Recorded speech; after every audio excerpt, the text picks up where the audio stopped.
Why, Ben, do you suggest that people just reconsider how they're using Zoom, and why that platform in particular is of concern to you? So, I mean, the thing with Zoom is it wasn't really built for the use cases to which it's being put now. And there's this thing called security and privacy by design, which is actually a legal obligation now for anybody inside the GDPR area, which requires you to think at the time you're building a product about baking security and privacy into it. And it's reasonably clear that Zoom didn't do that.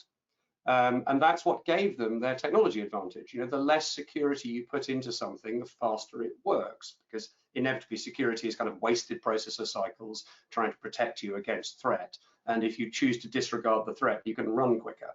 The problem is that if you don't bake it in at the beginning, then putting it in retrospectively is hard, and that's what Zoom are finding now, that trying to suddenly putting passwords on meeting rooms and thinking about how they might do actual encryption between endpoints and this kind of thing is slowing down the development process. It's going to slow their product down and make it more like Teams and GoToMeeting and so on in usability terms.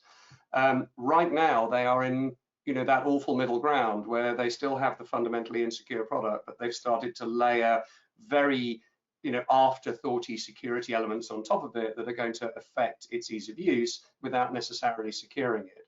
And there's a number of ways in which these kind of video platforms can cause breaches.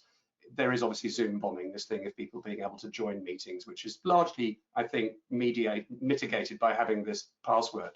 But there's also things like having notifications pop up on your desktop while you're sharing a screen, or having other windows on your desktop appear, something we've just recently did a blog about. And better platforms automatically turn off notifications when you're in the platform, and they allow you to select what you're sharing so that you only share the document you meant to share, not your whole desktop. And again, Zoom doesn't yet have that kind of functionality. So I think if you're talking about anything that is either confidential commercially or confidential from a personal data point of view, you'd be better to use a platform that has inherent security, certainly at this time, and wait for Zoom to catch up if that's what they're going to do.